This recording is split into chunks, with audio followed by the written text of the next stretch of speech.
प्रिय विद्यार्थियों सभी को नमस्कार। कैसे आप सब? आई थिंक कि आप बहुत अच्छे होंगे। सबसे पहले ज्ञान दीक्षा क्लासेस के डिजिटल मंच पर आप सभी का हार्दिक स्वागत, अभिनंदन। जल्दी से जल्दी जुड़ जाइए।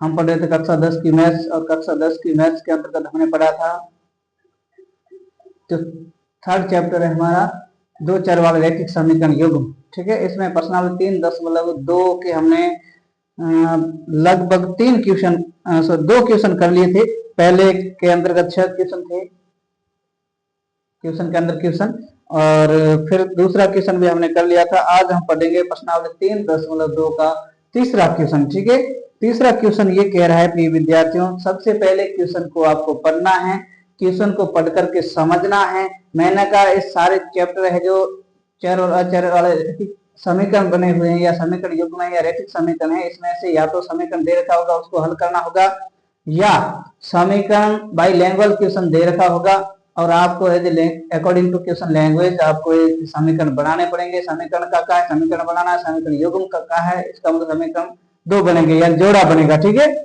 फिर उसको अकॉर्डिंग टू क्वेश्चन लैंग्वेज समझ करके आप हल करोगे तो निश्चित रूप से आपका आंसर है वो सही आएगा। ठीक है, तो हम पढ़ेंगे तीसरा क्वेश्चन, निम्न समस्याओं में रैखिक समीकरण युग्म बनाइए।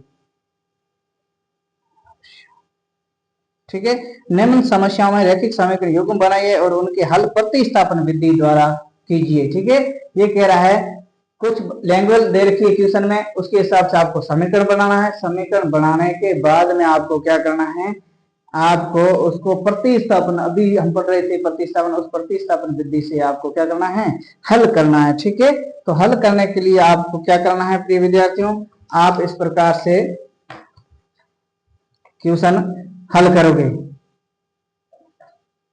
ठीक है, अब ध्यान देने योग्य बात यह है, क्या है ध्यान देने योग्य बात? ध्यान देने योग्य बात यह है कि क्वेश्चन को सबसे पहले समझना है आपको। ठीक है, हाँ चलते हैं क्वेश्चन की ओर।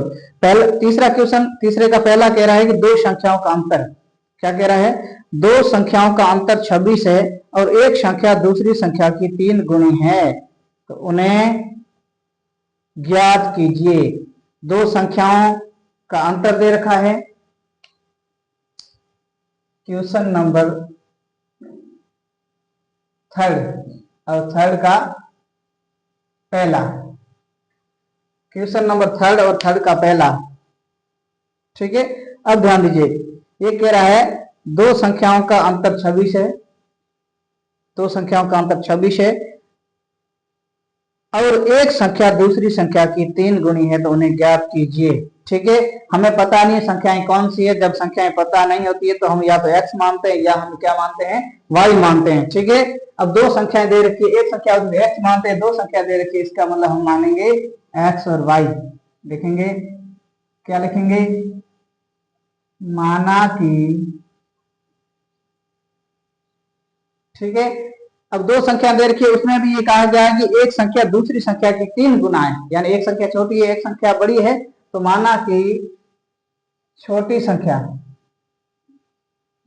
माना कि छोटी संख्या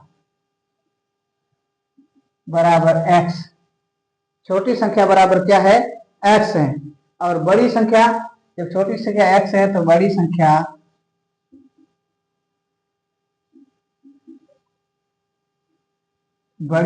बराबर y। ठीक है, जब भी मैंने कहा अज्ञात राशियां होती है, अज्ञात राशियों को हम चर राशि मानते हैं, x y a b c d कुछ भी मानो, लेकिन जनरली मैथ्स में x और y ज्यादा चलते हैं, p q r t चलते हैं। ठीक है ना, यहाँ माना कि छोटी संख्या x है और बड़ी संख्या क्या है, y है।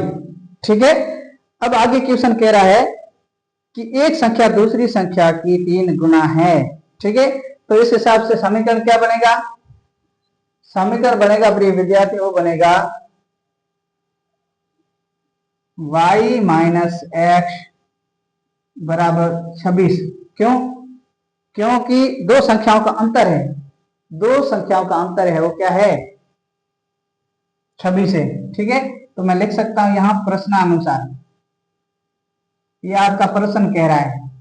ठीक है, तो y माइनस एक्स, यानी माना दो संख्याओं का अंतर है 26 दे रखा है, तो माना छोटी संख्या x है बड़ी संख्या y है। ठीक है, दो संख्याओं का अंतर बड़ी में से छोटी घटाएंगे तो बराबर में 26 आपको प्रश्न में दे रखा है, तो इसलिए हमने लिखा प्रश्नानुसार y माइनस एक्स। प्रश्नानुसार क्या है? y माइनस एक्स बराबर 26।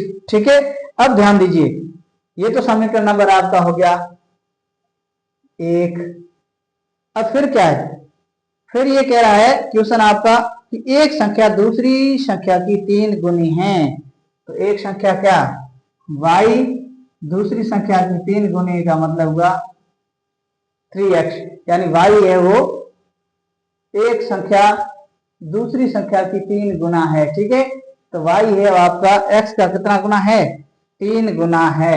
ये समीकरण नंबर आपका हो गया 2। जैसा क्वेश्चन कह रहा है उस क्वेश्चन के हिसाब से आपको चलते जाना है, तो कहीं भी किसी प्रकार कोई दिक्कत नहीं आएगी। अब ध्यान दीजिए, अब हम हल करेंगे इसको। हल करेंगे तो कैसे करेंगे इसको?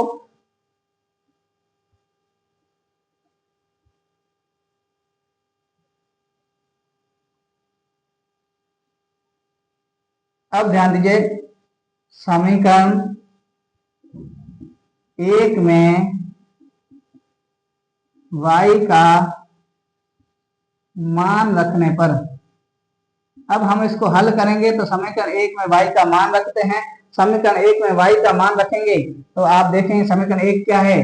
y माइनस एक्स बराबर 26। यही है, y की जगह आपको मान रखना है, y का मान रखना है 3x। अब ध्यान दीजिए, ये 3x माइनस एक्स बराबर 26। यहां तक किसी विद्यार्थी को कोई डाउट हो तो मुझे बताइए। किसी प्रकार का डाउट रहना नहीं चाहिए, क्योंकि ये जो चीजें हैं ये समझ में आ गई, इसका मतलब आप आसानी से इसे कर पाओगे। ठीक है, अब इसको हल करोगे, 3x में से x घटाओगे तो पीछे बचेगा प्रिय विद्यार्थी 2x, बराबर में था 26। हमें चाहिए x और y का मान, तो यहाँ हम x बराबर ये 26 में से 2 का भाग देंगे तो बराबर निकल करके आया 13, यानी x का मान आपके पास निकल करके आ गया क्या? 13। ठीक है, अब x का मान भी आप समीकरण, अब x का मान भी समीकरण 1 में रखोगे तो y का मान निकल करके आ गया। अब x का मान पुनः समीकरण 1 में रखने पर, x का मान समीकरण 1 में रखने पर y माइनस एक्स बराबर 26, समीकरण 1 ये था। y हमें ज्ञात करना, x तो हमारे पास है, तो x की जगह हम रखेंगे मान इसका 13 बराबर में 26। ठीक है, y बराबर 26 तो था ही, 13 इधर माइनस के बराबर के इधर जाएंगे तो प्लस में हो जाएंगे, तो y बराबर हो जाएगा 26 में से 13 जोड़ोगे तो 39। ठीक है, अतः लिखोगे, अतः x बराबर 13 व y बराबर 39। ये आपका क्या है? आंसर है। ये आपका क्या है? आंसर है। अतः एक छोटी संख्या क्या है? 13, या अतः छोटी संख्या x बराबर 13। आप इसको ऐसे भी लिख सकते हो प्रिय विद्यार्थियों, अतः छोटी संख्या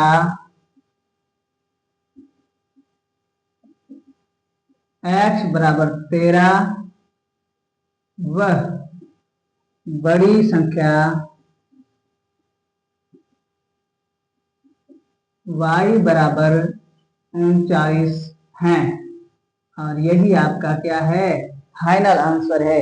यहां तक किसी भी विद्यार्थी को किसी भी प्रकार का कोई डाउट हो तो मुझे बताइए। कुछ नहीं करना है, जैसा आपको क्वेश्चन कह रहा है उस हिसाब से समीकरण बनाना। ठीक है, तो राशियां दे रखी थी, हमने छोटी संख्या x मानी, बड़ी संख्या y मान ली। ठीक है, ये प्रश्न अनुसार कह रहा है y माइनस एक्स बराबर 26, क्योंकि दोनों संख्याओं का अंतर हमें दे रखा था। ठीक है, y बराबर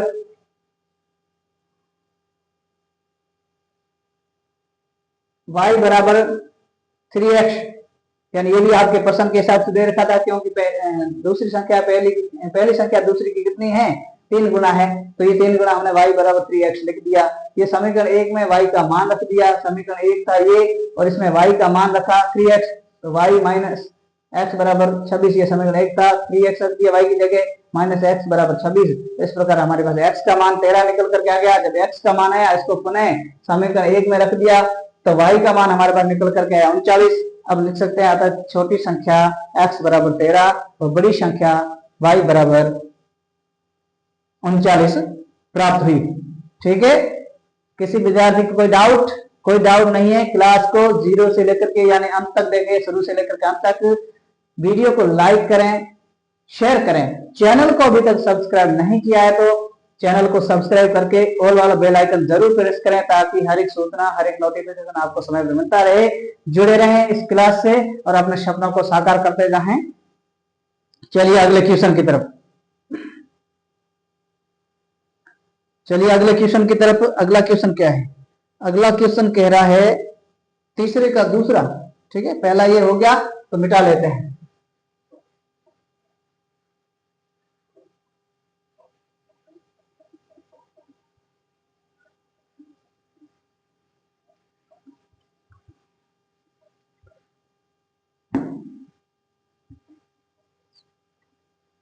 पहला हो गया है, मिटा लेते हैं।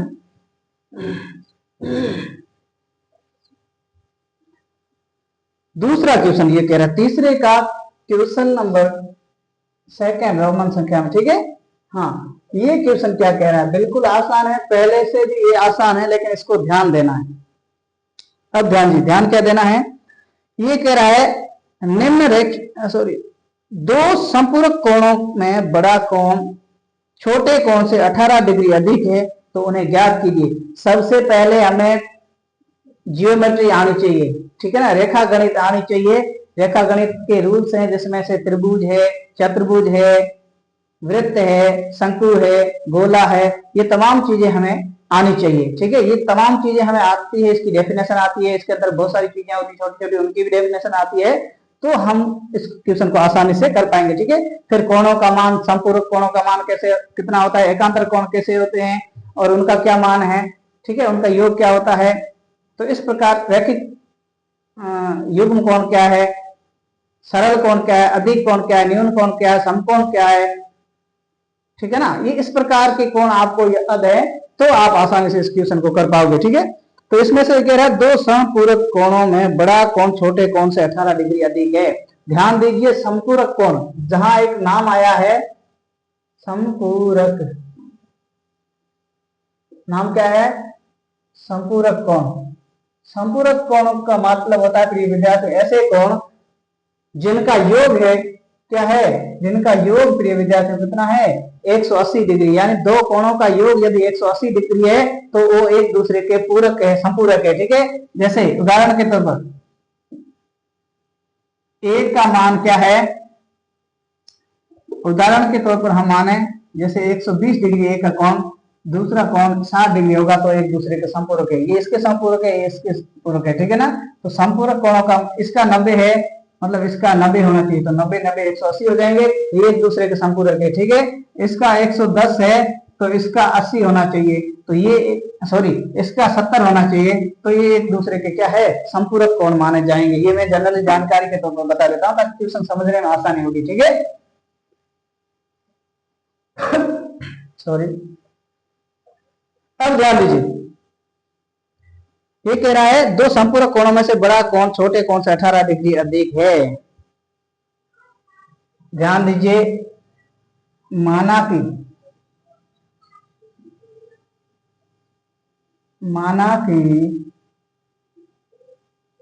छोटा कोण बराबर x, माना कि छोटा कोण बराबर क्या है? x है। अब ध्यान देना है, संपूरक कोण दे रखे हैं, तो जब राशियां अज्ञात हैं, आपके पास ज्ञात नहीं है, तो मैंने कहा x और y चर राशियां हम मानते हैं। ठीक है, तो माना कि छोटा कोण x है, तो बड़ा कोण क्या हो जाएगा? तो बड़ा कोण हो जाएगा, जब छोटा कोण x है तो बड़ा कोण बराबर हो जाएगा x प्लस 18। क्यों? क्योंकि ये कह रहा है कि छोटा कोण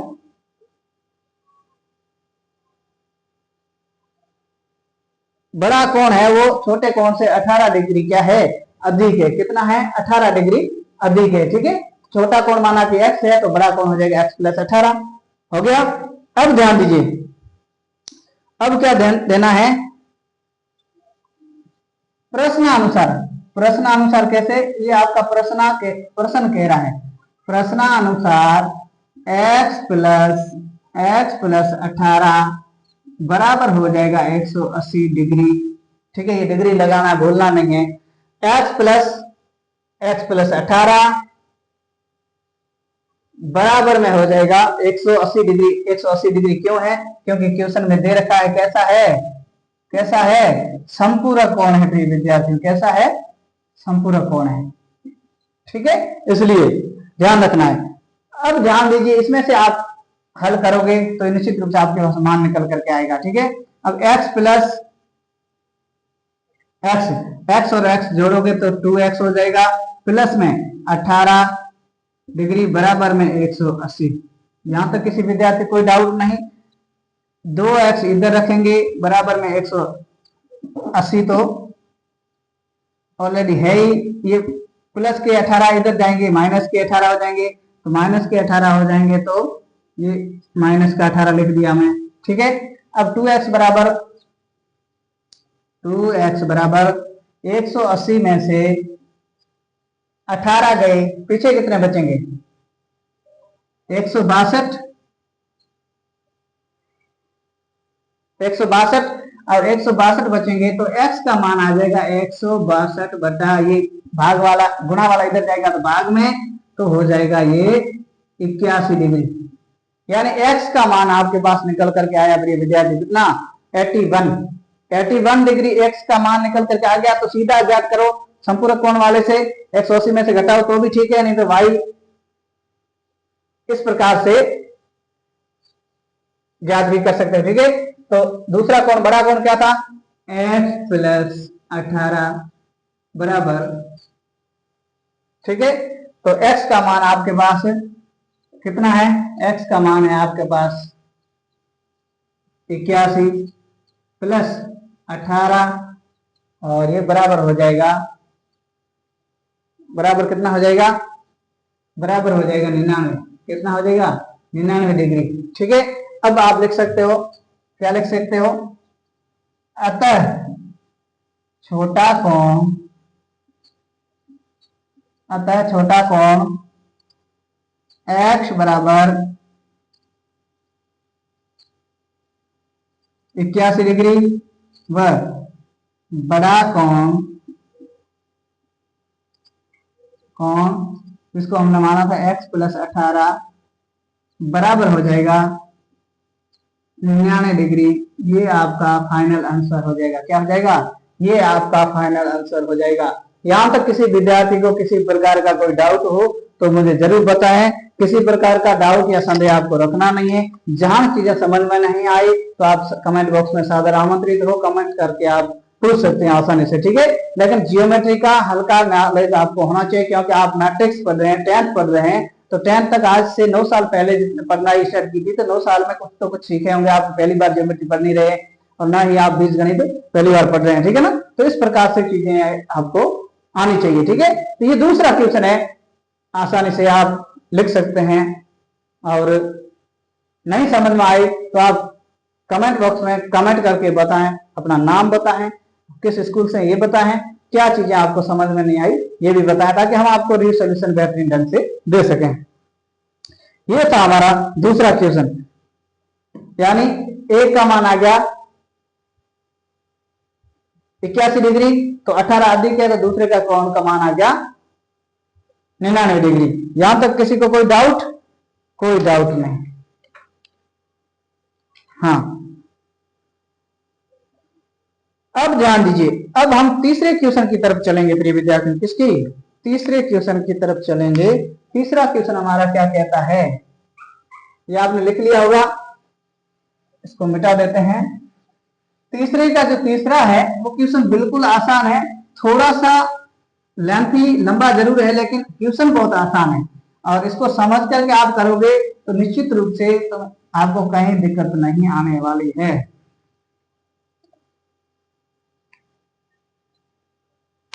ठीक है। चलिए तीसरे क्वेश्चन का जो तीसरा है वो क्या कह रहा है, बिल्कुल आसान है। तीसरे क्वेश्चन का तीसरा ये कह रहा है कि एक क्रिकेट टीम के कोच ने, एक क्रिकेट टीम है उसका एक कोच है, क्रिकेट टीम के कोच ने 7 बल्ले तथा 6 गेंदें 3800 रुपए में खरीदी। एक क्रिकेट टीम है, उसका एक कोच है, उसको जरूरत पड़ी क्रिकेट खिलवाने के लिए बल्ले की या बैट की और दूसरी पड़ी गेंदों की, ठीक है। तो उसने दोनों को खरीदा, या 7 बल्ले खरीदे और 6 गेंदें खरीदी 3800 रुपये में। बाद में उसने 3 बल्ले तथा 5 गेंदें रुपये 1750 में खरीदी। बाद में और जरूरत पड़ी तो उसने 3 बल्ले और 5 गेंदें 1750 में और खरीदी। प्रत्येक बल्ले और प्रत्येक गेंद का मूल्य ज्ञात कीजिए। आपकी क्वेश्चन आपकी बुक में दे रखा है, इस क्वेश्चन को आसानी से देखें, समझें, पढ़ें, पढ़ने के बाद समझें, समझने के बाद समीकरण बनाओगे तो निश्चित रूप से आप हल कर पाओगे, ठीक है। अब हमें अज्ञात राशि दे रखी यानी बल्ले और बैट का मूल्य, बैट या बल्ला और गेंद का मूल्य क्या है ज्ञात करना है। मैंने कहा जो राशियां अज्ञात है उसको हम एक्स वाई जेड मानते हैं, ठीक है। तो हम मानेंगे तीसरे में क्या मानेंगे, हल माना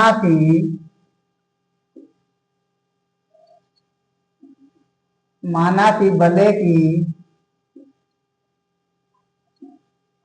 कीमत, माना कि बल्ले की कीमत बराबर एक्स रुपए है। माना कि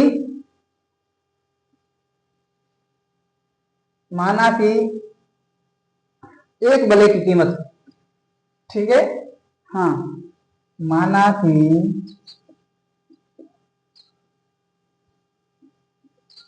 एक बल्ले की कीमत बराबर कितनी है, एक्स रुपए है। तो इसने खरीदे 7 बल्ले,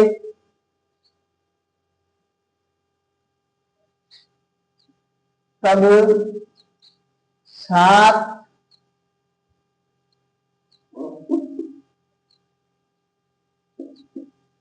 7 बल्लों की कीमत बराबर हो जाएगी 7 एक्स रुपए। एक बल्ले की कीमत माना कि एक्स रुपए है तो 7 बल्लों की कीमत हो जाएगी 7 एक्स रुपए। यहां तक किसी को डाउट। अब ये कह रहा है फिर गेंद थी तो एक गेंद की कीमत, क्या, एक गेंद की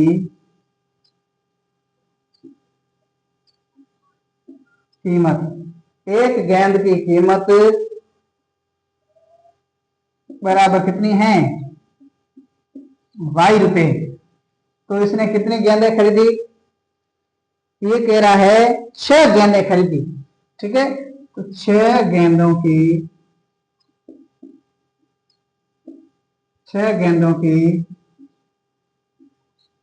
कीमत बराबर 6 वाई रुपए।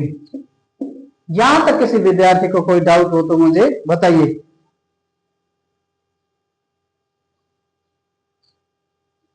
कोई दिक्कत नहीं। अब ध्यान दीजिए, आपको प्रश्नानुसार समीकरण बनाने हैं। प्रश्नानुसार क्या है, ये प्रश्नानुसार आपका कह रहा है, प्रश्नानुसार कह रहा है कि 7 बल्ले 6 गेंदें 3800 रुपये में खरीदी, ठीक है। तो प्रश्नानुसार ये कह रहा है 7 एक्स प्लस 6 वाई बराबर खरीदी इसने 3800 रुपये में। बराबर कितने में खरीदी, 3800 रुपये में, ठीक है। तो 7 एक्स प्लस 6 वाई बराबर 3800 रुपये, ये प्रश्नानुसार समीकरण बनेगा। इसको समीकरण नंबर हम क्या देंगे, इसको समीकरण नंबर हम 1 देंगे प्रिय विद्यार्थियों। घबराना नहीं है, बहुत आसान क्वेश्चन है, ठीक है। अब ध्यान दीजिए, अब क्या होगा, फिर ये कह रहा है कुछ बल्ले और कुछ गेंदें और कम पड़ गई, तो फिर से ये पीटीआई जी या कोच टीम के हैं, बाजार जाते हैं और बाजार जाने के बाद में 3 बल्ले और 5 गेंदें, ठीक है। तो ये बनेगा 3x प्लस 5y कितने में खरीदी 1750 में। और ये ठीक समीकरण युग्म आपका बन गया है। इस युग्म को हल करोगे तो x और y का मान निकल करके आ गया। x और मान का निकल आएगा तो प्रत्येक बल्ले और प्रत्येक गेंद कितने की है ये मूल्य आ जाएगा। यही आपके प्रश्न में पूछा गया है, यही आपके प्रश्न में पूछा गया है। ठीक है, अब ध्यान दीजिए, ये जो आप देख रहे हैं 7x प्लस 6y बराबर 3800, 3x प्लस 5y बराबर 1750 रुपए, ये समीकरण तो बन गए, लेकिन इस समीकरण को हल करने के लिए एक राशि को पहले गायब करना पड़ेगा। यानी इस ऐसी संख्या से गुणा करेंगे ताकि एक राशि कोई भी इसमें गायब हो जाए।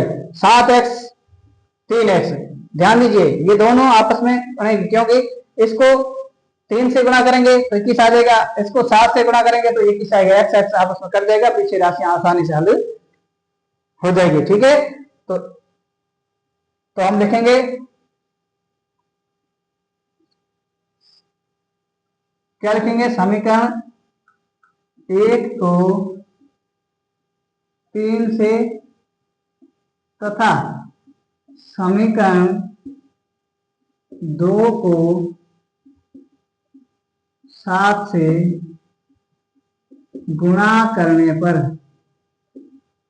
7 से गुणा करने पर, समीकरण 1 को 3 से और समीकरण 2 को 7 से गुणा करने पर, तो गुणा करते हैं, यहां इसको 3 से कर दो, इसको 7 से कर दो।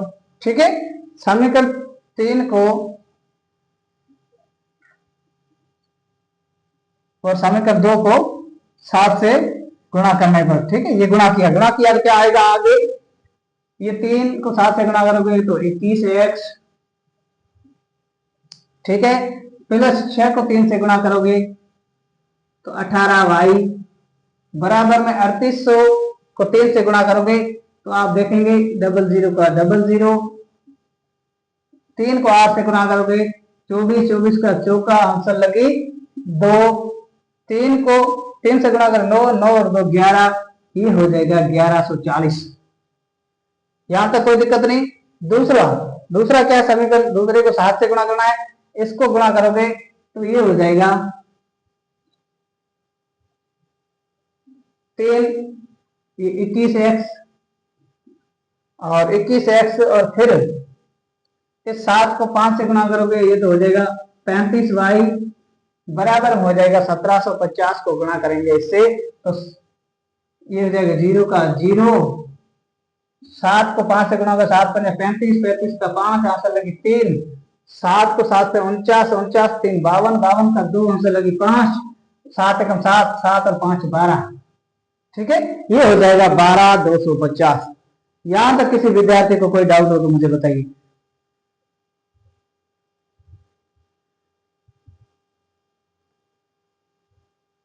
कोई डाउट नहीं है?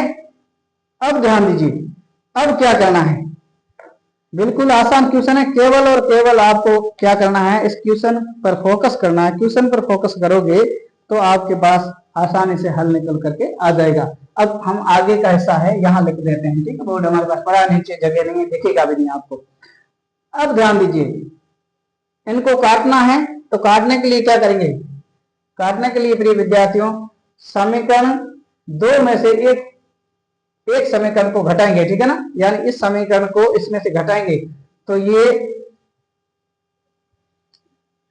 समीकरण, ये जो समीकरण आपके पास आया है, ठीक है, इसकी बात कर रहे हैं, या आप सीधा आप लिख सकते हो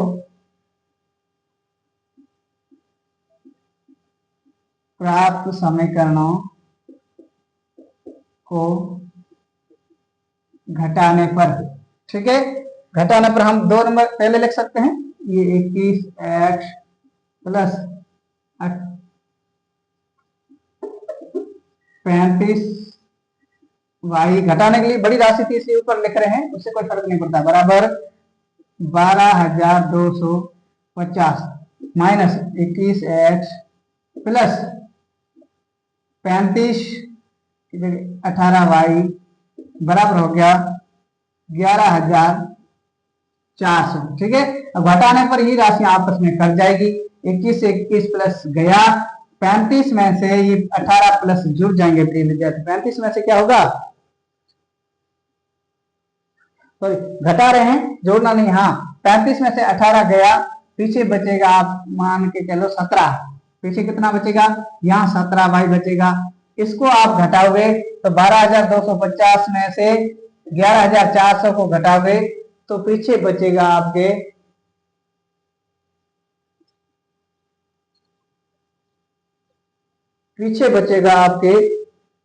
850।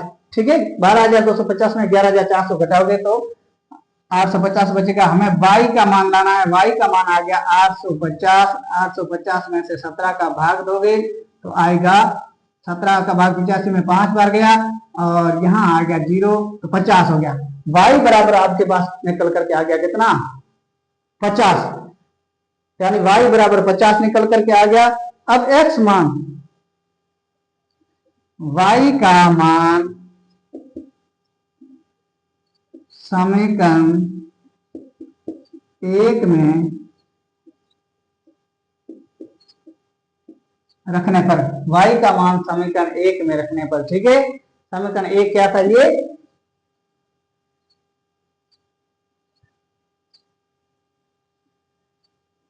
तो हम समीकरण 1 था हमारा 7x + 6y बराबर 3800।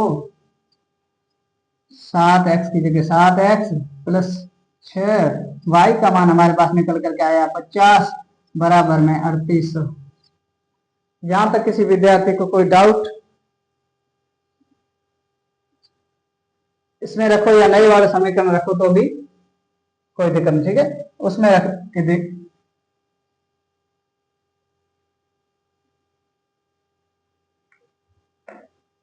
y का मान समीकरण 2 में रख करके देख लो, किसी में रख लो, थोड़ा लंबा हो जाएगा, ठीक है ना, उससे कोई फर्क नहीं पड़ता है।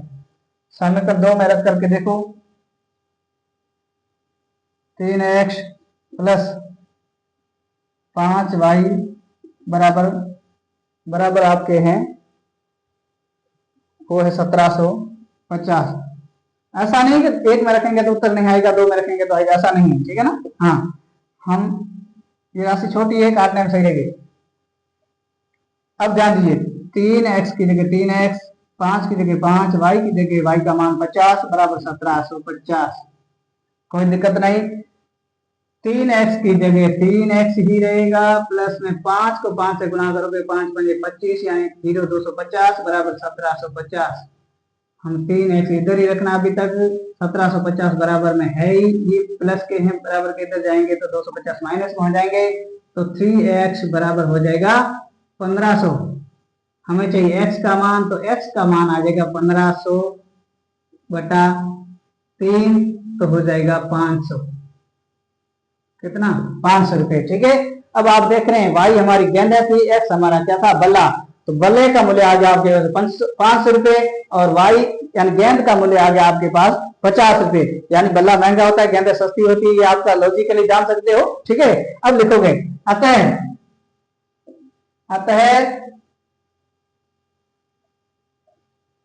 एक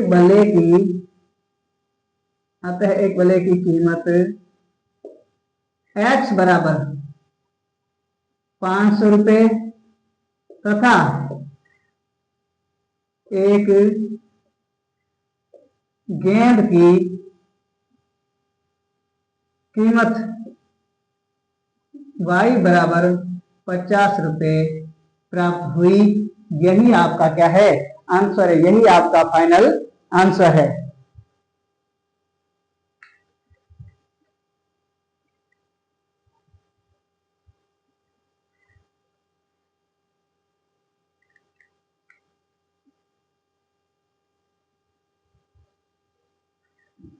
यही आपका फाइनल आंसर है। यहां तक किसी विद्यार्थी को कोई दिक्कत हो तो मुझे बताइए। कोई दिक्कत नहीं है, मेरे ख्याल से दिक्कत होनी नहीं चाहिए। क्यों, क्योंकि इसमें प्रश्न में दे रखा था, क्या दे रखा था, एक टीम का कोच है, टीम के कोच ने बल्ले और गेंदें खरीदी, ठीक है, और 7 बल्ले तथा 6 गेंदें 3800 रुपये में खरीदी। तो प्रश्नानुसार समीकरण ये पड़ा आपका।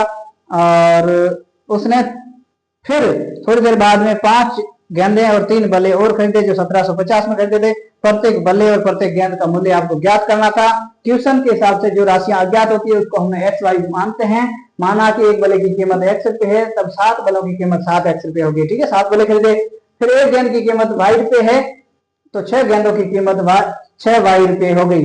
प्रश्नानुसार 7x प्लस 6y बराबर 38 रुपए। समीकरण नंबर 1 हो गया।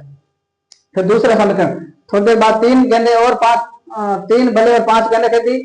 3x प्लस 5y बराबर 1750 में खरीदी। 1750, ये समीकरण युग्म आपका बन गया। ठीक है, समीकरण 1 को 3 से तथा समीकरण 2 को 7 से क्यों किया है? क्योंकि एक राशि हम काटेंगे कोई भी समान करके, तभी जाकर के ये राशियां हल होगी। ठीक है, तो इसको समान राशियों को काटने के लिए हमने इसको 3 से गुणा किया, इसको 7 से गुणा किया, तो लिख दिया। और जब गुणा किया तो उत्तर आया ये 21x प्लस 18y बराबर 11,400। 21x प्लस 35y बराबर 12,250। ठीक है, प्राप्त समीकरण को घटाने पर दोनों प्राप्त समीकरण एक दूसरे से घटा लिए, तो 21 में से 21 कट गया, 35 में से 18 गए पीछे, 35 में से 18 गए तो पीछे क्या हो गया, 17y बचे। 12,250 में 11,400 गया तो 850 रुपये बचे। यानी y का मान है 850 बचा 17, 50 रुपये। y का मान आपके पास 50 रुपये, y हमारी क्या थी, गेंदे, तो एक गेंद का मूल्य आ गया 50 रुपये। y का मान समीकरण 1 में रखा, समीकरण 1 में रखा, समीकरण 2 में रख दो बोले, हाँ 2 में रखा है। एक से रखते तो भी आ जाता, थोड़ा लंबा होगा क्योंकि काटने में संख्या। ठीक है ना, y का मान समीकरण 2 में रखने पर 3x प्लस 5y बराबर 1750। 3x 5 y की जगह 50 बराबर 1750। इस प्रकार हमने हल किया तो हमारे पास x का मान निकल करके आया 500 रुपए। अतः एक बल्ले की कीमत x बराबर 500 रुपए तथा एक गेंद की कीमत y बराबर 50 रुपए प्राप्त हुई।